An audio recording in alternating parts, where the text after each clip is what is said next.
Money hates, पैसों का खेल। एक समय की बात है, मुंबई शहर में 4 दोस्त रहते थे, आरव, कबीर, मीरा और सोनू।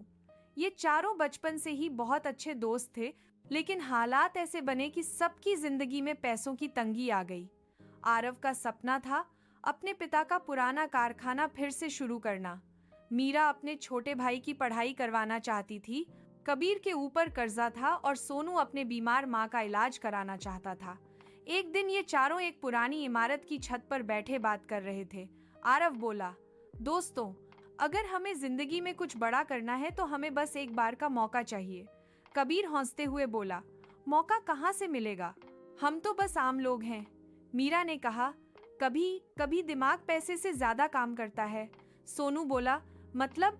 मीरा मुस्कुराई, मतलब हमें एक प्लान बनाना होगा जो किसी ने आज तक ना सोचा हो।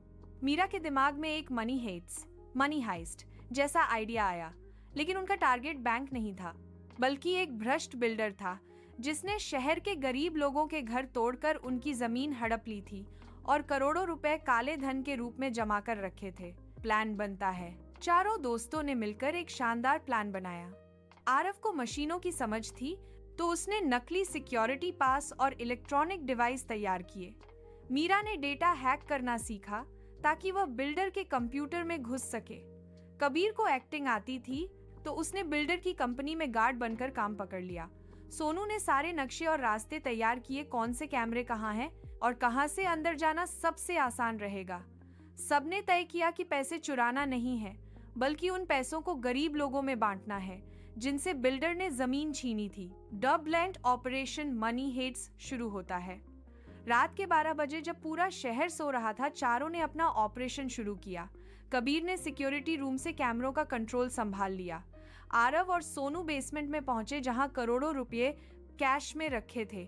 मीरा ने बिल्डर के कंप्यूटर से सारे ट्रांसफर फाइल हैक करके डिजिटल मनी सीधे गरीबों के अकाउंट में भेज दी। अचानक सायरन बज उठा। गार्ड्स को कुछ शक हो गया था।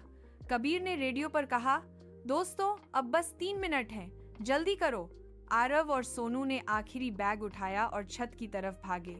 मीरा ने कंप्यूटर से सारा डेटा डिलीट कर दिया ताकि कोई सबूत न बचे। चारों एक पुराने पानी के टैंक के रास्ते से निकल गए, बिना किसी पूता रहा है। मीरा ने कंप्यूटर से सारा डेटा डिलीट कर दिया, को पकड़े गए। अगली सुबह अखबार की सुर्खियां थीं। भ्रष्ट बिल्डर के खातों से करोड़ों रुपए गायब, पैसे गरीब परिवारों के अकाउंट में पहुंचे। पूरे शहर में खुशी की लहर दौड़ गई।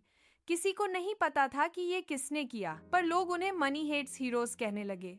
चारों दोस्तों ने कोई इनाम नहीं लिया, बस मन में सुकून था कि उन्होंने इंसाफ किया।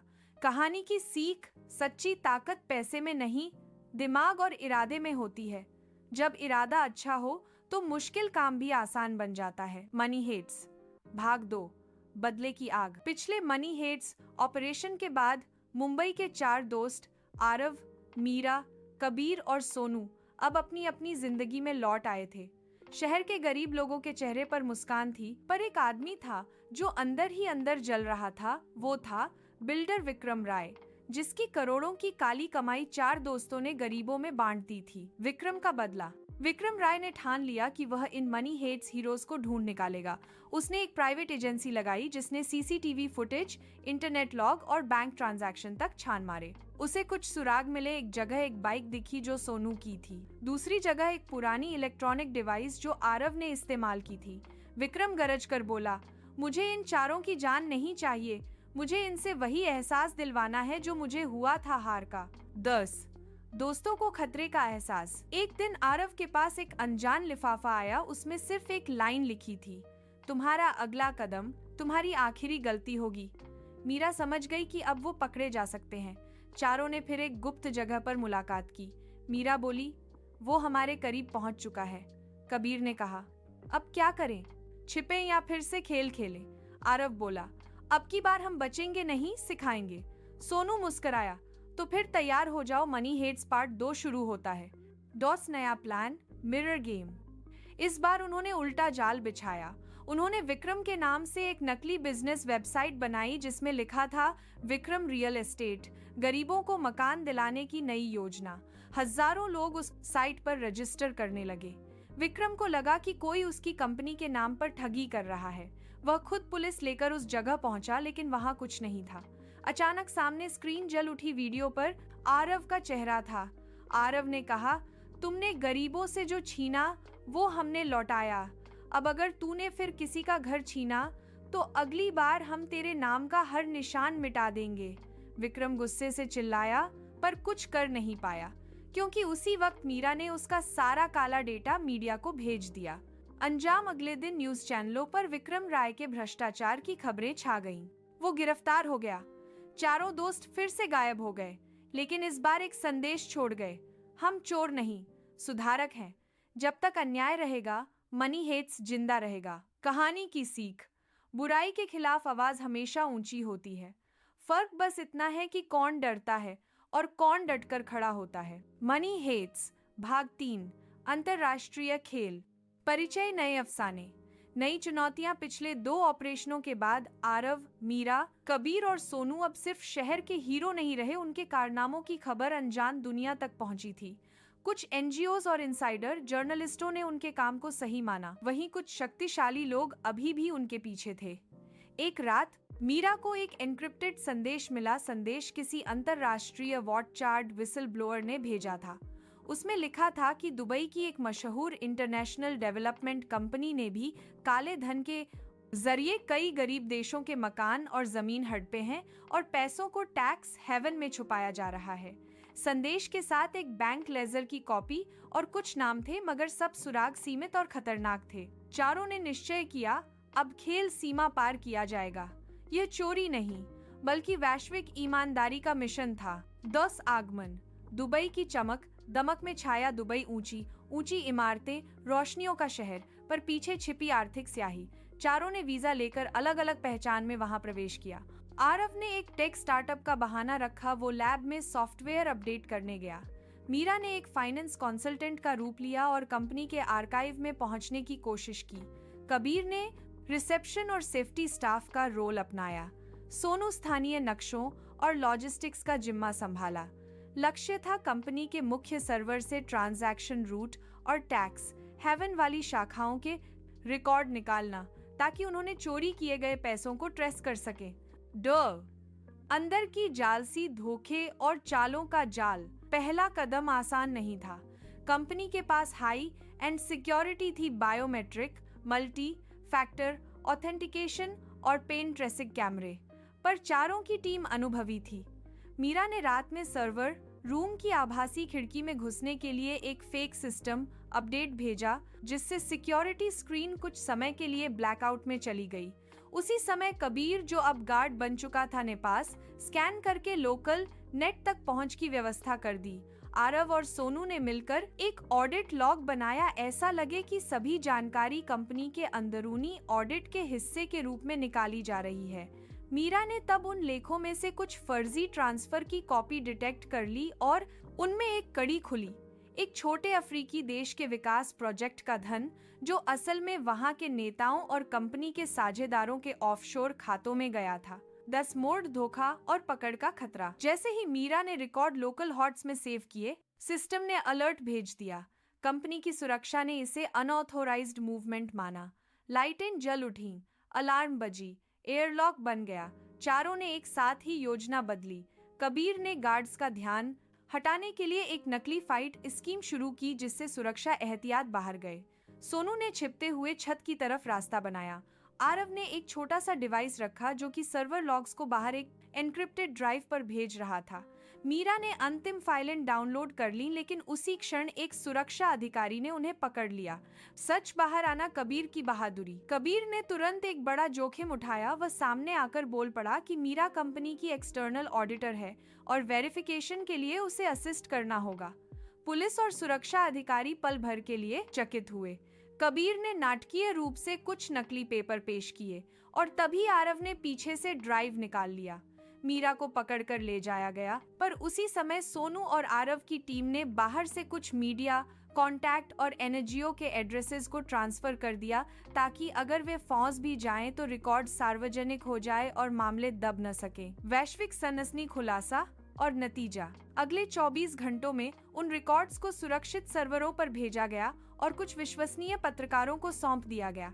जैसे ही डेटा सार्वजनिक हुआ, वैश्विक सुर्खियां बनी करोड़ों डॉलर के ऑफशोर ट्रांसफर, भ्रष्ट साझेदारियां और गरीब देशों के विकास को रोकना। दुबई कंपनी के कुछ शीर्ष अधिकारी को तुरंत बर्खास्त किया गया। कुछ देशों में जांच शुरू हुई। चारों का नाम सार्वजनिक नहीं हुआ, पर उनके द्वारा निकाली गई सच्चाई ने अंतर्राष्ट्रीय दबाव बनाया।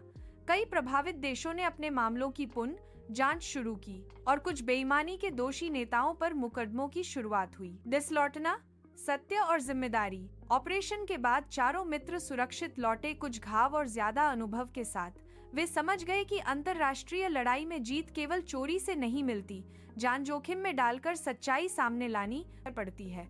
उन्होंने तय किया कि अब उनकी लड़ाई सिर्फ पैसा छीनने की नहीं, बल्कि निपटने और सुधारने की होगी। नियमों को बदलना, जिम्मेदार संस्थाओं को मजबूत करना और पीड़ितों की मदद करना। अंतिम संदेश, मनी हेट्स की नई परिभाषा। मनी हेट्स अब सिर्फ चोराना नहीं रहा, यह सत्य की खोज, न्याय की मांग और कमजोरों की आवाज बन गया है। दोस्ती, हिम्मत और चालाकी से बड़े बड़े दायरे बदल सकते हैं, पर सबसे बड़ी ताकत होती है सच्चाई को लोगों तक पहुंचाने की हिम्मत। मनी हेट्स भाग 4, न्याय का समाहार, द फाइनल गेम। यह भाग पूरी कहानी का सबसे बड़ा और रोमांचक मोड़ है, जहां चारों दोस्त अब चोरी नहीं बल्कि सिस्टम से सीधी टक्कर लेते हैं। कहानी की शुरुआत, नई पहचान, नया मिशन। दुबई मिशन के बाद चारों दोस्तों ने तय किया कि अब मनी हेट्स का मकसद सिर्फ पैसे चुराना नहीं, बल्कि दुनिया के भ्रष्ट सिस्टम को सीधा चुनौती देना होगा। तीनों देशों की सरकारों ने उनके काम से सबक लिया, पर कुछ ताकतवर लोग, इंटरनेशनल ब्लैक नेटवर्क IBN, अब उन्हें मिटाने की कोशिश में थे। आरव, मीरा, कबीर और सोनू अब यूरोप के एक गुप्त ठिकाने पर थे, जहां से वो दुनिया की सबसे बड़ी मनी लॉन्ड्रिंग चेन को पकड़ने का मिशन शुरू करने वाले थे, ऑपरेशन जस्टिस नेट। मीरा ने नए मिशन का नाम रखा जस्टिस नेट। इस बार उनका टारगेट था एक ग्लोबल बैंक, जो अमीर नेताओं और कंपनियों के पैसे को डोनेशन के नाम पर एक देश से दूसरे देश में भेजता था। आरव बोला, अब की बार हमें न चोरी करनी है, न भागना, हमें उनके सिस्टम में सच डालना है। कबीर मुस्कराया, मतलब अब हम हैकर नहीं, सुधारक बनेंगे। सोनू बोला, तो चलो आखिरी खेल शुरू करते हैं। प्लान, अंदर से हमला। मीरा और आरव ने बैंक के डिजिटल सर्वर तक पहुंचने का प्लान बनाया। कबीर और सोनू बैंक के अंदर सफाई कर्मी और मेंटेनेंस इंजीनियर के रूप में घुसने वाले थे। चारों का मकसद था बैंक की फाइलों में असली गरीब लोगों के अकाउंट जोड़ना, ताकि ब्लैक मनी सीधा जरूरतमंदों के खातों में चली जाए और साथ ही पूरी दुनिया के मीडिया में एक साथ सच्चाई फैल जाए। खतरे की घड़ी, सिस्टम ने पहचान ली जब सब कुछ ठीक चल रहा था, तभी अचानक अलार्म बज उठा। बैंक के सिक्योरिटी सर्वर ने असामान्य डेटा ट्रांसफर पकड़ लिया। मीरा बोली, आरव, सिस्टम ने हमारी एंट्री ट्रैक कर ली है। आरव, बस 2 मिनट, बस 2 मिनट और। पसीने से भीगी उंगलियां की बोर्ड पर दौड़ रही थीं। कबीर और सोनू ने बिजली का कनेक्शन कट कर थोड़ी देर का समय खरीदा, लेकिन तभी गार्ड्स अंदर घुस गए और सोनू पकड़ा गया। कुर्बानी, दोस्ती की कीमत। सोनू ने बाकी तीनों को बचाने के लिए खुद को सामने कर दिया। वो चिल्लाया, भागो, अगर ये मिशन पूरा हुआ तो मैं अमर रहूंगा। गार्ड्स ने उसे पकड़ लिया और आरव, मीरा, कबीर भाग निकले। लेकिन मिशन अधूरा नहीं रहा, क्योंकि सोनू के पास वो पेन ड्राइव थी जो सर्वर से जुड़ी थी। उसने पकड़े जाने से पहले ड्राइव को सिक्योर लाइन पर भेज दिया। सफलता। दुनिया को झटका। अगले दिन पूरी दुनिया में एक ही खबर थी, ग्लोबल बैंक से अरबों डॉलर सीधे गरीबों के खातों में पहुंचे। किसने किया ये चमत्कार? IBN के सारे बड़े सदस्य बेनकाब हो गए, सरकारें जांच में लगीं और कई देशों ने पहली बार असली आर्थिक सुधार की पहल शुरू की। सोनू के बलिदान की खबर किसी को नहीं मिली, पर तीनों दोस्तों ने मन ही मन उसे मनी हेट्स का हीरो घोषित किया। अंतिम संदेश, सिस्टम से परे इंसानियत। मीरा ने मीडिया में एक आखिरी वीडियो अपलोड किया। हम चोर नहीं, इंसान हैं। जब तक झूठ ताकतवर रहे और सच्चाई कमजोर मानी जाएगी, मनी हेट्स जिंदा रहेगा। मेरे चैनल को सब्सक्राइब करें। क्या चला बेबी वीडियो 19